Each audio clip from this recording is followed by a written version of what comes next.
Level Up Creators and Level Up Creator School. I am our Director of Operations, and Amanda Northcutt is our CEO. Today, we're going to be talking about partner marketing. And so, we're so glad to spend a few minutes of your day with you. If you have any questions at any point in time, please feel free to drop those in the chat and we will get to those.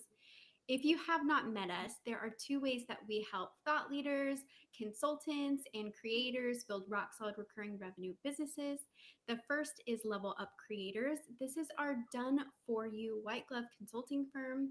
This includes our MRR Accelerator program that you maybe have heard about. And second is Level Up Creator School. This is where we help a global group of leaders, thought leaders, consultants, creators, all kinds of people build their businesses with a done with you model. Creator School includes access to our consulting team and our methodology in a way that used to be reserved exclusively for our consulting clients. So, hello and welcome. Okay, before we jump into partner marketing, I wanted to talk about just an update of our current cohort. Where are things at? How are things trucking along? Yeah. So the accelerator cohort number one, we are in full swing. We're in month 3, and we are kind of wrapping up the planning stage. So the accelerator sort of has 3 stages, and it is plan, build, optimize. And so one third, one third, one third of the 7-month program. So we are so excited to put so much color and context into these businesses that we have been planning and remodeling. And it's like, okay, here's the very clear, crystallized, well-lit path forward of working in, low risk iterations. And here's the next step and the next step, the next step. And we are talking a lot about partner marketing inside of the cohort, because as it turns out, if you are a high ticket, high touch, low volume coach or consultant, it's pretty dang important to do partner marketing and get warm introductions. And that comes in many forms and fashions, which I'm sure we're going to dive into now. Yes. So in the newsletter this last week, we talked about the importance of building with, not at. Can you walk us through what it actually looks like in a launch like setting? What building with and not at, and how does that collaborative process look? Yeah.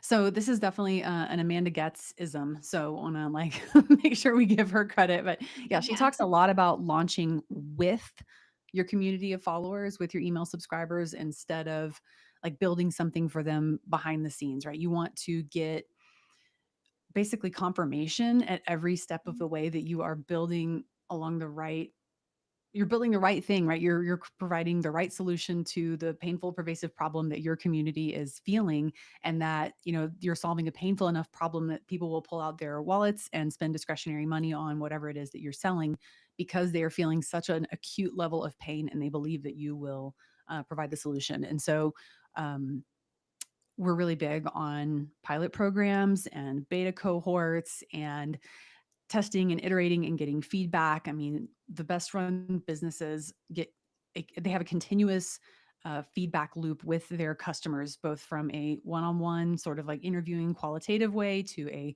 surveying and collecting specific data, specific statistics and results, and opinions from their user base, from their customers, and from their prospective customers. And so this is all just part of it, right? The creator economy is so ripe for building in public and building with your followers, as opposed to building, for them behind the scenes and then being like, look what I made, and hoping people jump on board. So it's really a great methodology and uh, process to follow, so that you are continuously you're building consensus, momentum, and desire all at the same time toward a low stress launch, as opposed to you doing all this work behind the scenes and then pow. Like, we are, none of us listening to this LinkedIn Live or Taylor Swift or Beyonce, where we can just like drop a new album without any heads up and then, get a billion or whatever. Like, that's not what we're doing here. So it's important to make sure that you are letting people know what you're working on, so that you're on the right track.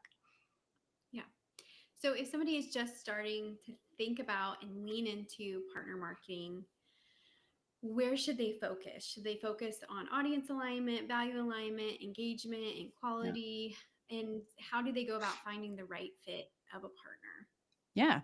So partner marketing can be thought of, like I was saying earlier, in a lot of different ways. But to get started, look within your network and your ecosystem. Who is around you, who has gathered a very similar or the same ICP, ideal customer profile. So who has an audience like yours demographically and psychographically, but they're selling more like a tangentially related but non-competing product. And so if you were a guest on this other, community leader or whatever business owner's podcast, or you came and did a webinar or a workshop live for their audience, it would be a very logical, you would bring very logical and valuable content to the table as opposed to something that's just like completely off the wall. You may have a similar audience, but if they're not showing up looking for what you're bringing to the table, then that's probably not a good fit.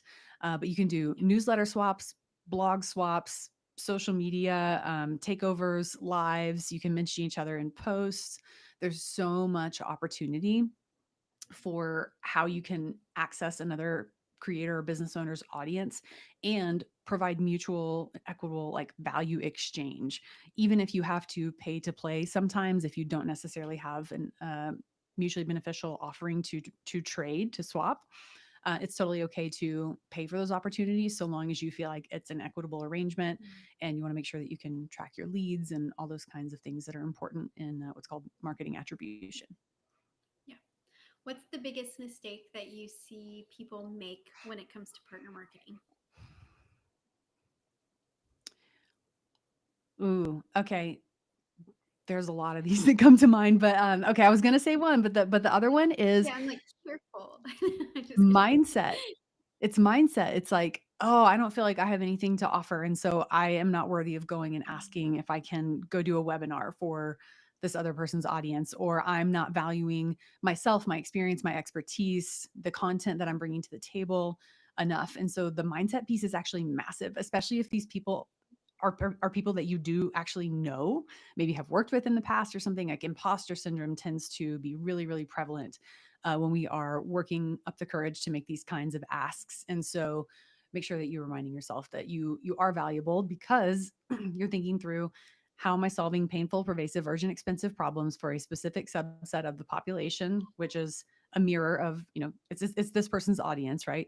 And you are bringing solutions to those people. And so what could be better? You're also reducing content burden for this other creator or business owner, for their audience. And so if they know you, they trust you, and they like you, they have high affinity for you, they're very likely to say yes or suggest an alternative. And at the worst case, you can, reconnect with someone and further build your network. Even if it's a no or a no for now, understand that every no gets you closer to a yes. And that's not a reflection on who you are as a person.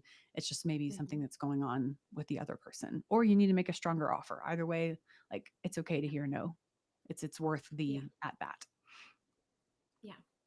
And after you have found a good partner, how do you keep that engagement going? Like, what are the techniques to make sure it's not just like a one off collab and it feels like, oh, I have to start again from ground zero? Like, how do you keep a relationship that with a partner, like for the long term? Yeah. So I would think about that just as you think about the customer journey for your own customers. You can think about sort of the experience that marketing partners have with you, and what is the customer journey for your marketing partners. Really, it's kind of a separate subset of your ICP that's really important part of your business ecosystem and how you drive qualified pipeline to your coaching or consulting business. And so, um, man, I totally lost my train of thought. I feel like I'm getting lost in my green screen. Hopefully, this is my last week on my green screen. Like, on my office remodel is also almost finished, but oh, keeping the relationship going. Okay, so think about really important. Uh, One, do your homework.